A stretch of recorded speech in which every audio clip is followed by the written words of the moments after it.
H1 വിസയ്ക്ക് ഓരോ വർഷവും $1,00,000 വീതം സർക്കാരിന് കൊടുക്കണം എന്നുള്ള പുതിയ പ്രഖ്യാപനം വന്നതോടെ അക്ഷരാർത്ഥത്തിൽ ഇന്ത്യക്കാരും അമേരിക്കയിലുള്ള ഇന്ത്യക്കാരും എല്ലാം ഞെട്ടിയെങ്കിലും ചില ആശ്വാസങ്ങൾ ഇപ്പോൾ പറയുന്നു. അതായത് നിലവിൽ H1 വിസ ഉള്ളവർക്ക് ഈ പ്രശ്നമില്ല, ഈ ഉത്തരവ് ബാധകമല്ല.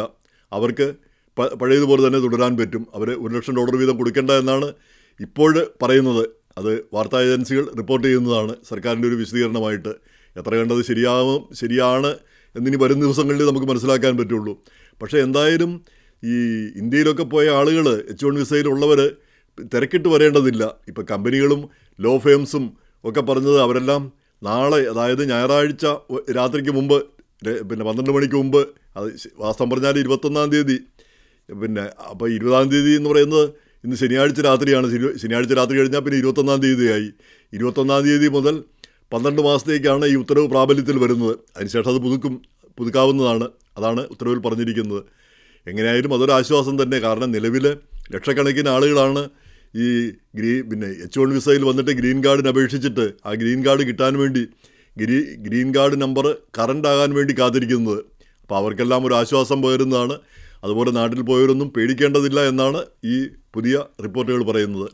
അപ്പോൾ അത് നമ്മൾ പറയുന്നു, ഇനി എയർപോർട്ടിൽ വരുമ്പോൾ അവിടെ ഇരിക്കുന്നവർ ഏത് രീതിയിലാണത് കൈകാര്യം ചെയ്യുക എന്ന് നമുക്ക് പറയാൻ പറ്റില്ല. പക്ഷേ എങ്കിലും പേടിക്കേണ്ടതില്ല എന്ന് പറയുന്നത് നമുക്ക് പേടിക്കേണ്ടതില്ല, അങ്ങനെ തന്നെ കണക്കാക്കാം.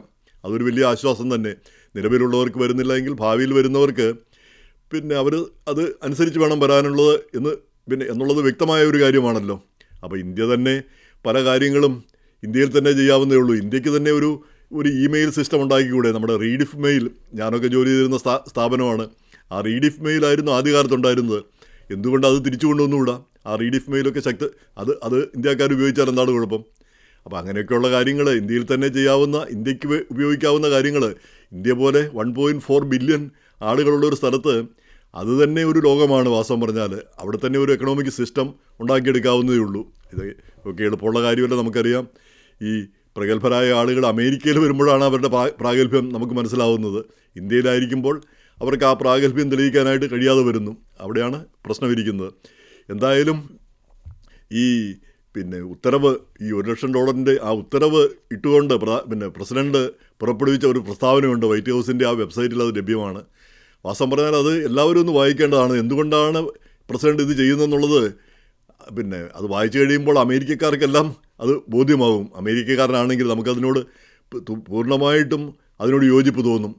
പ്രധാനമായിട്ടും ഇത് ഇന്ത്യക്കെതിരെയോ അല്ല മറ്റേതെങ്കിലും രാജ്യത്തിനെതിരെയോ അല്ല എന്നാണ് നമുക്ക് തോന്നുന്നത് ഇപ്പോൾ ഇത് വായിച്ചു കഴിയുമ്പോൾ. കാരണം ഇവിടുത്തെ കോർപ്പറേറ്റ് ഗ്രീഡിൻ്റെ ഒരു ഫലമാണിത്. അതായത് ഇവിടെ കൃത്യമായിട്ട് അതിൽ കണക്ക് പറയുന്നുണ്ട്. ഇവിടുത്തെ ആളുകൾക്ക്, ഇവിടുത്തെ പിള്ളേർ പഠിച്ചു വന്നാൽ അവർക്ക് ജോലിയില്ല.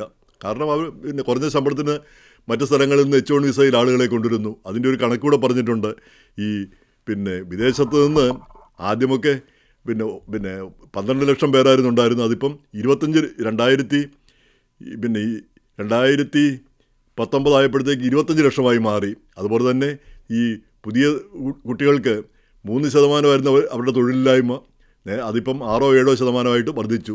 നേരെ മറിച്ച് ആർട്ട് ഹിസ്റ്ററിയോ ബയോളജിയോ ഒക്കെ പഠിച്ച പിള്ളേർക്ക് ജോലി കിട്ടും. പക്ഷേ കമ്പ്യൂട്ടർ സയൻസ് പഠിച്ചവർക്ക് കിട്ടില്ല. കാരണം ഈ H1 വിസയിൽ കുറഞ്ഞ ശമ്പളത്തിന് ജോലിക്ക് ആളെ കൊണ്ടുവരുന്നു. കുറഞ്ഞ ശമ്പളത്തിന് കൊണ്ടുവരുന്നത് മാത്രമല്ല, ഈ വരുന്നവർ മാട് പോലെ പണിയെടുക്കുമെന്ന് നമുക്കറിയാം. ഈ പല കമ്പനികളും ഇന്ത്യയിൽ കൊടുക്കുന്ന ശമ്പളത്തിൻ്റെ കൂടെ അല്പം കൂടെ മാത്രമാണ് കൂട്ടി കൊടുക്കുന്നത്. ബാക്കി ശമ്പളം മുഴുവൻ ആ കമ്പനികൾ അവരുടെ പോക്കറ്റിലാക്കും. അങ്ങനെയുള്ള ചൂഷണമാണ് ഇന്ത്യൻ കമ്പനികളും നടത്തിക്കൊണ്ടിരുന്നത്. ഇപ്പോൾ ഈ അമേരിക്കൻ കമ്പനികൾ എന്താണ്, അവരവരുടെ ഗ്രീഡ്, അവരുടെ ആ അത്യാർത്തി, കാരണം അവരെപ്പറ്റി മാത്രമേ ചിന്തിക്കുന്നുള്ളൂ. രാജ്യത്തെപ്പറ്റിയോ ഇവിടുത്തെ താല്പര്യങ്ങളെ പറ്റിയോ അല്ല ചിന്തിക്കുന്നത്. അതിൻ്റെ ഉദാഹരണം പ്രസിഡൻറ്റിൻ്റെ ആ കണക്കിൽ കൃത്യമായിട്ട് പറയുന്നുണ്ട്. അതായത് ഈ H1 വിസയിൽ കൊണ്ടുവരുന്നത് ഒരു സോഫ്റ്റ്വെയർ കമ്പനിക്ക് ഈ വർഷത്തെ കാര്യമാണ് പറയുന്നത്. 5000-ലധികം H1B വിസ കിട്ടി ഈ വർഷം. അതേസമയം തന്നെ 15,000-ലധികം ജീവനക്കാരെ പിരിച്ചുവിട്ടു. വേറൊരു കമ്പനി 1700 പേർക്ക് അംഗീകാരം ലഭിച്ചു. ഉടനെ ഓറിഗണിൽ 2400 പേരെ പിരിച്ചുവിട്ടു. വേറൊരു കമ്പനി ഏകദേശം 2022 മുതൽ 27,000 അമേരിക്കൻ തൊഴിലാളികളെ കുറച്ചു. അതേസമയം അവർക്ക് ഏതാണ്ട് 25,000-ലധികം H1B തൊഴിലാളികളെ ലഭിച്ചു. നാലാമത്തെ കമ്പനി ഈ ഫെബ്രുവരിയിൽ 1000 ജോലികൾ ഇല്ലാതാക്കി. പിന്നെ ഈ വർഷത്തിൽ തന്നെ 1100 പരം H1 വിസ അവർക്ക് കിട്ടുകയും ചെയ്തു. അപ്പോൾ ഇങ്ങനെ H1 വിസ ദുരുപയോഗം ചെയ്യുന്നു, വ്യാപകമായ ദുരുപയോഗം ചെയ്യുന്നു ഇവിടുത്തെ കമ്പനികൾ. അപ്പോൾ ഇവിടുത്തെ കമ്പനികളെ നിയന്ത്രിക്കുക, അവരുടെ ആ കോർപ്പറേറ്റ് ഗ്രീഡ്, അവർക്ക് എങ്ങനെയും പൈസ ഉണ്ടാക്കുക, ആ പണം ഉണ്ടാക്കുക, അവരുടെ അതിൻ്റെ ഷെയർ ഹോൾഡേഴ്സിൻ്റെ ഷെയർ വാല്യൂ കൂട്ടുക. ഇതല്ലാതെ രാജ്യത്തോടുള്ള ഒരു പ്രതിബദ്ധതയൊന്നും അവർക്കില്ല. അപ്പോൾ അവർക്ക് കിട്ടിയ ഏറ്റവും വലിയ തിരിച്ചടിയാണ് ഇതെന്നാണ് നമ്മൾ വിലയിരുത്തേണ്ടത്. ഇപ്പം ഈ അമേരിക്കയിൽ സാധനങ്ങൾ ഒരു മാനുഫാക്ചറിങ് എല്ലാം ചൈനയിലേക്കാണ് പോയിരിക്കുന്നത്. ഇപ്പം ഈ സോഫ്റ്റ്വെയർ കാര്യങ്ങളെല്ലാം ഇന്ത്യയിലേക്കാണ് പോയെങ്കിൽ ഈ മാനുഫാക്ചറിങ് മുഴുവൻ ചൈനയിലേക്കാണ് പോയത്. കാരണം അത് വില കുറഞ്ഞ് കിട്ടും, അവിടെ വില കുറച്ചുണ്ടാക്കാൻ പറ്റും, വില കുറച്ചുണ്ടാക്കിയിട്ട് ഇവിടെ കൊണ്ടുവന്ന് ഈ മാർക്കറ്റിൽ ഇവിടെ വിറ്റഴിക്കാൻ പറ്റും.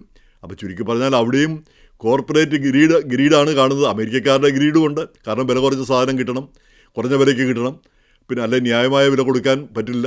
അപ്പോൾ അങ്ങനെ വരുമ്പോൾ ആ ഒരു സൈക്കിളാണത്. കോർപ്പറേറ്റും അതുപോലെ തന്നെ ഇവിടുത്തെ ആളുകളും പിന്നെ ചീപ്പായിട്ട് സാധനം കിട്ടണം, ഇവിടുത്തെ രാജ്യത്തിൻ്റെ മൊത്തത്തിലുള്ള താല്പര്യങ്ങളൊന്നുമല്ല നോക്കുന്നത്, ഈ താൽക്കാലികമായ ലാഭങ്ങൾ. അപ്പോൾ അതിനെയെല്ലാമാണ് ട്രംപ് വെല്ലുവിളിച്ചിരിക്കുന്നത്. അപ്പോൾ ട്രംപിൻ്റെ നയങ്ങളെ നമ്മൾ അങ്ങനെ കുറ്റപ്പെടുത്തുന്നതിൽ കാര്യമില്ല, നമ്മളത് മനസ്സിലാക്കേണ്ടിയിരിക്കുന്നു. അതുപോലെ തന്നെ ഇന്ത്യ അതനുസരിച്ച് മുന്നോട്ട് പോവുകയുമാണ് വേണ്ടത്. അപ്പം റീഡിഫ് മെയിലൊക്കെ തിരിച്ചു വരട്ടെ. ഇങ്ങനെയൊക്കെയുള്ള കാര്യങ്ങൾ ഇന്ത്യയിൽ തന്നെ ചെയ്യാവുന്ന കാര്യങ്ങൾ ഇന്ത്യയിൽ തന്നെ ചെയ്യണം. കാരണം ഇന്ത്യ തന്നെ ഒരു വലിയൊരു മാർക്കറ്റാണ്. ഇത്രയും വലിയൊരു മാർക്കറ്റ് വേറെ ഇല്ല. അപ്പോൾ അതാണ് ഇന്ത്യക്കുള്ള ഒരു വെല്ലുവിളിയാണ്. അതേസമയം തന്നെ ഇങ്ങനെയുള്ള വെല്ലുവിളികൾ വരുമ്പോഴാണ് മാറ്റങ്ങളുണ്ടാവുന്നത്, മാറ്റങ്ങളും വലിയ പുരോഗതിയും ഉണ്ടാവുന്നത്. അതിനുള്ള ഒരു തുടക്കമായിരിക്കാം ഇതെന്ന് തോന്നുന്നു. അതിൻ്റെ ഇടയ്ക്ക് പിന്നെ പ്രധാനമന്ത്രി ദുർബലനാണെന്നൊക്കെ കോൺഗ്രസ് പാർട്ടി അധിക്ഷേപിക്കുന്നുണ്ട്. പ്രധാനമന്ത്രിക്ക് ഇക്കാര്യത്തിൽ എന്താണ് ചെയ്യാൻ പറ്റുന്നത്? പ്രധാനമന്ത്രിയോ ഇന്ത്യയോ ഒരു വിഷയമാണെന്ന് എനിക്ക് തോന്നുന്നില്ല. പ്രധാനമായിട്ട് ഇത് ഇവിടുത്തെ ഈ കോർപ്പറേറ്റുകൾ ചെയ്യുന്നതിനോടുള്ളൊരു ശക്തമായ എതിർപ്പ്. അതിന് പുറമെ ഇന്ത്യക്കാരോടുള്ളൊരു വിരോധമുണ്ട്. ചാർലി കിർക്ക് മരിക്കുന്നതിന് മുമ്പ് പറഞ്ഞത് ഇന്ത്യക്കാർ മതി, ഇനി ഇന്ത്യക്കാർ വേണ്ട. അപ്പോൾ ഇന്ത്യക്കാരുടെ എണ്ണം വളരെ കൂടിയിരിക്കുന്നു എന്നാണ് അദ്ദേഹം പറയുകയുണ്ടായത്. അപ്പോൾ ചുരുക്കി പറഞ്ഞാൽ ഈ ഇന്ത്യക്കാരുടെ എണ്ണം ഇങ്ങനെ കൂടിക്കഴിഞ്ഞു. ഈ പഴയ രീതിയിൽ ഇന്ത്യക്കാർ വരികയും പോവുകയും നമ്മുടെ ഒരു രാജ്യം പോലെ അമേരിക്ക മാറുന്നത് അത് അവസാനിക്കുകയും ചെയ്തു കഴിഞ്ഞാൽ പിന്നെ ഇങ്ങോട്ട് പോരുന്നതിനുള്ള ആ ഒഴുക്ക്, ആ പഴയ ഒരു ആകർഷണം അമേരിക്കയിലേക്ക് തോന്നുമോ? നമ്മുടെ ആ പഴയ സ്വാതന്ത്ര്യവും ആ പഴയ രീതിയിൽ ഇവിടെ ജീവിക്കാൻ കഴിയുന്നില്ല എന്ന് പറ്റുകയാണെങ്കിൽ, അല്ലെങ്കിൽ ഇന്ത്യയുമായിട്ടുള്ളൊരു ബന്ധമില്ല എന്ന് വന്നു കഴിഞ്ഞാൽ പിന്നെ അമേരിക്കയിലേക്ക് വരുന്നതിനുള്ള ആകർഷണം പിന്നെ എന്താണ്? പണം മാത്രമല്ല, ഈ സിസ്റ്റത്തിൽ ജീവിക്കാൻ, പുതിയൊരു ലോകത്ത് ജീവിക്കാനായിട്ടാണ് നല്ലൊരു പങ്ക് ആളുകൾ വരുന്നത്. പണം ഉണ്ടാക്കുക മാത്രമല്ല, ചിലർക്കാണ് പണം ഉണ്ടാകുന്നത്, ബാക്കിയുള്ളവർക്ക് തീർച്ചയായിട്ടും മെച്ചപ്പെട്ട ജീവിത സൗകര്യങ്ങൾ ഇവിടെ ലഭിക്കുന്നുണ്ടെന്നുള്ളത് തർക്കമില്ലാത്ത കാര്യമാണ്. എന്ന് കരുതി ഈ അമേരിക്കൻ സ്വപ്നം മാത്രമാണ്, അതാണ് ഏറ്റവും ഐഡിയലായിട്ടുള്ള കാര്യമെന്ന് ആരും തന്നെ കരുതുന്നുണ്ടാവില്ല. പ്രത്യേകിച്ച് ഇങ്ങനെയൊക്കെയുള്ള ഒരു ഹോസ്റ്റയിൽ പിന്നെ നമുക്ക് അനുകൂലമല്ലാത്തൊരു സാഹചര്യമൊക്കെ വരികയാണെങ്കിൽ എന്തായാലും ഈ മാറ്റങ്ങൾ ഇന്ത്യയെ ഒന്ന് പിടിച്ചു കുലുക്കുന്നതാണ്. ഇതിൻ്റെ ഇടയിൽ ഈ H1 വിസ സംബന്ധിച്ച് എന്തെങ്കിലും ആവശ്യങ്ങൾ ഉണ്ടെങ്കിൽ ഈ ഇന്ത്യൻ എംബസിയിൽ ഒരു നമ്പർ അവർ കൊടുത്തിട്ടുണ്ട്. അവരുടെ വെബ്സൈറ്റിൽ പോയാലും മതി. എന്തെങ്കിലും ആവശ്യമുള്ളവർ അവരെ ബന്ധപ്പെടാം. H1 വിസയിൽ വന്നവർക്കിപ്പോൾ അവരെ ബന്ധപ്പെട്ടിട്ട് പ്രത്യേകിച്ച് എന്താണ് കാര്യം എന്ന് അറിഞ്ഞുകൂടാ. പക്ഷേ കുറേ കാര്യങ്ങൾ അവർക്ക് പറഞ്ഞു തരാൻ കഴിയുമായിരിക്കും. എന്തായാലും ഈ സംഗതിയിൽ ഇപ്പം നിലവിലുള്ളവർക്കെങ്കിലും ഒരു ആനുകൂല്യമുണ്ട് എന്നുള്ളത് വലിയൊരു സന്തോഷകരമായ ഒരു കാര്യം തന്നെ.